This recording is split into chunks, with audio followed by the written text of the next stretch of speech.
Moon landing. This is concerning Apollo 11, what's recently been disclosed. Callum Hoare Express UK. And sorry, I still have a cold. It sounds worse than it is. Fuming Buzz Aldrin plotted against Armstrong, Neil Armstrong, in Apollo 11 concerning this sabotage claim. This is, to me, very astonishing. I mean, can you imagine going off Earth into space and having sabotages taking place? I mean, that's ridiculous. And I'm very saddened by this because, you should be above all this. You can't take your problems with you. You can't have selfishness and nepotism out there. You can't have political differences out there. Look what's happening recently when they found the ISS hole drilled from inside out. Well, Russia claims they know how it was done, but they won't tell NASA, their partner in the ISS. How can you keep truth from your partner, especially when you're out there, and especially when you're putting people's lives at risk? Anyway, concerning this, Buzz Aldrin was so incensed when he found that Neil Armstrong would be the first man on the moon that the Apollo 11 lunar module pilot attempted to sabotage the plan. This is what is stated in a new book that has this sensational claim in it. On July 20th, 1969, NASA successfully pulled off the impossible mission of Apollo, with the moon landing, Apollo 11 mission to put the first two men on the moon, Neil Armstrong and Buzz Aldrin. Armstrong made history, jumping off the lunar lander Eagle and delivering his legendary One Small Step speech to the millions of people watching back on Earth. This is before his colleague joined him around 20 minutes later. The late astronaut became an overnight sensation after burying the US flag into the lunar surface, thus bringing an end to the space race with the Soviet Union. But in a new book, it claims that Aldrin thought he should have been the one to be propelled into fame. He should have been the first man to step on the moon. That's what he believes. James Donovan revealed during his new book, Shoot for the Moon, how the now 89-year-old lost his temper when he worked out he would play second fiddle in the mission and decided to take it to Armstrong. He wrote, when Aldrin heard a rumor that Slayton had decided that Armstrong would be the first to walk on the moon, he was not happy.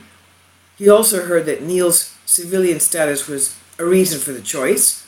NASA wanted to make a clear statement about the non-military nature of the landing and of the American space program as a whole. Aldrin decided to confront Armstrong about it. According to Aldrin, Neil equivocated a minute or so, and then with a certain coolness he said, I had not known he possessed, he said, that the decision was quite historical and he didn't want to rule out the possibility of going first. Now, according to Mr. Donovan, his scheming did not stop there. He said Aldrin approached a few other lunar module pilots and used charts and graphs and statistics to show why he and they should step out on the moon before other crewmen. When he tried to discuss it with Mike Collins, Mike cut him off. But Aldrin didn't stop. He also bugged Apollo 10 Commander Tom Stafford, who was involved in mission planning. He pushed for the final mission plans to show the LM exiting first. Mr. Donovan went on to claim that Chief of Staff Dick Slayton eventually put an end to the whole thing. Slayton heard about Aldrin's evangelizing and decided to talk with him. A talk with him was necessary. He explained that since Neil had seniority, it was only right that he be the first. Aldrin would later claim that this satisfied him. It had been the ambiguity, he said, that he found unsettling. Buzz may have been okay with the explanation, but his father was not. Soon after Buzz told him about it, the elder Aldrin contacted high-placed friends with connections to NASA and the military and tried to have the plan changed. More recently, former astronaut Mike Massimino shed some light on the decision. He said, I think that they picked someone humble. Actually, I used to think that maybe at first, but I think lately, in the last few years, I've changed my thinking of it. Because I think that is almost too much thinking. I think really what they saw was this was the right man to land on the moon. Mr. Massimino rounded off his point for viewers, explaining NASA picked the best man for the job. He explained whether or not he was gregarious, whether he or not he was shy, whatever, those personality traits were there.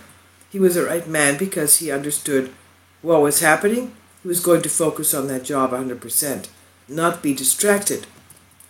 Maybe that has partly to do with the fame-seeking, but I think really he was chosen not for that, but for the personality part of it, but because he was the right man to do the job.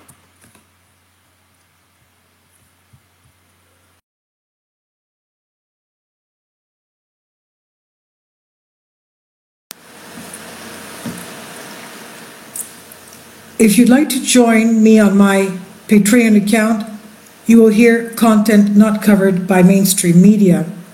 These riveting stories will be based on my research, and I will state my opinions and give my personal insight on diverse and controversial subjects and world events not covered by mainstream media, and not supported by YouTube guidelines. So whatever I have on my Patreon, most of those will not be on my YouTube channel. Please consider becoming a member today. More of the most significant and important videos will be on my Patreon channel. Your support helps me to continue my research and keeps this YouTube channel alive. And we depend on your support, your generous charity, because we help economically challenged families here in Athens, Greece, in Kapota, and we also help the young generation with university tuition and the community around our church. Thank you.